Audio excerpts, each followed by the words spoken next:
নির্বাচনের কাছাকাছি চলে এসেছে বাংলাদেশ।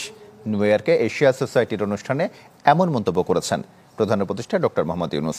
দাবি করেন, শুরুতে সার্ক ইউরোপীয় ইউনিয়নের মতো কাজ করলেও ভারতকে কার্যকর হতে দেয়নি। বলেন, সংঘাত কারোর জন্য ভালো কিছু বয়ে আনে না।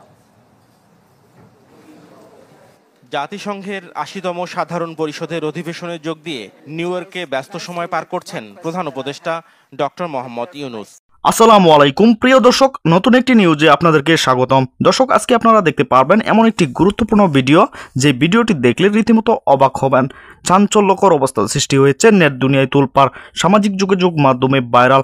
দর্শক, নির্বাচনের কাছাকাছি চলে এসেছে বাংলাদেশ, এইমাত্র জানালেন ডক্টর মোহাম্মদ ইউনূস। দর্শক, বিস্তারিত দেখতে পারবেন এই ভিডিওতে। 1 সেকেন্ডও না টেনে পুরো ভিডিওটি দেখবেন। চ্যানেলে নতুন হলে সাবস্ক্রাইব করে রাখবেন পরবর্তী আপডেট পাওয়ার জন্য।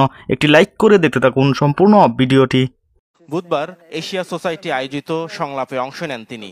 পরিচয় করিয়ে দেন সফর সঙ্গীদের সাথে। এ সময় ডক্টর ইউনূস বলেন, অন্তর্বর্তী সরকারের মূল লক্ষ্য সংস্কার, বিচার ও সুষ্ঠু নির্বাচন। জানান, জুলাই গণহত্যা সহ আওয়ামী লীগের অপকর্মের বিচার চলমান। বলেন, নির্বাচনের কাছাকাছি চলে এসেছে Bangladesh. Of those people who ordered killings and stealing money from the country, literally they just took all the assets of the country, shifted away from other countries and so on. So catch them, punish them, it's a legal procedure. And the third one is election. So now we are coming closer to the election, and we have announced the date for the election. It's in February, first half of the February next year. So we'll have the elections, so we'll have an elected government. এ সময় SAARC নিয়েও নিজের ভাবনা তুলে ধরেন প্রধান উপদেষ্টা। বলেন, শুরুতে ইউরোপীয় ইউনিয়নের মতোই কাজ করছিল সংস্থাটি, ভারতের কারণে তা ব্যর্থ হয়েছে। Wonderful idea. It's like a European Union. That was a kind of image in which the SARC was built.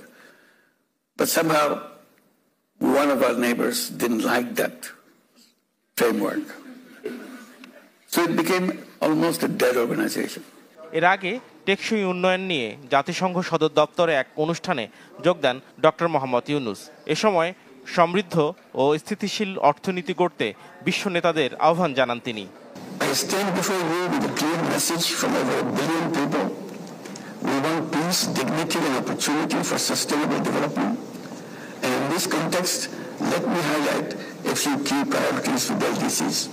অধিবেশনের ফাঁকে বৈঠক করেন পাকিস্তানের প্রধানমন্ত্রী শাহবাজ শরীফের সাথে।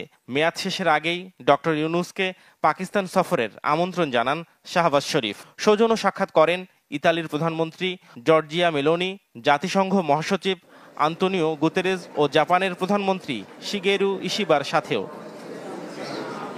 পরে ইউএস বাংলাদেশ এক্সিকিউটিভ বিজনেস গোলটেবিল আলোচনায় বক্তব্য রাখেন প্রধান উপদেষ্টা। মার্কিন কোম্পানিগুলোকে বাংলাদেশে আরও বিনিয়োগের আহ্বান জানান তিনি। এর আগে ডোনাল্ড ট্রাম্পের সংবর্ধনায় অংশ নেন ডক্টর ইউনূস। সুবিধাজনক সময়ে বাংলাদেশ সফরের আমন্ত্রণ জানান মার্কিন প্রেসিডেন্টকে। সম্মানিত দর্শক, সম্পূর্ণ ভিডিওটি দেখলেন, অবশ্যই বুঝতে পেরেছেন ভিডিওটি গুরুত্বপূর্ণ ছিল। দর্শক, এই ভিডিওতে যে তথ্যগুলো আপনারা পেয়েছেন এ বিষয়ে আপনাদের কি মতামত তা অবশ্যই কমেন্টে জানাবেন, এবং পরবর্তী আপডেট ভিডিওগুলো সবার আগে পেতে চ্যানেলটিকে এখনই সাবস্ক্রাইব করে রাখুন। এই মুহূর্তে বিদায় নিচ্ছি, দেখা হবে পরবর্তী কোনো ভিডিওতে। সেই পর্যন্ত ভালো থাকুন, সুস্থ থাকুন। আসসালামু আলাইকুম।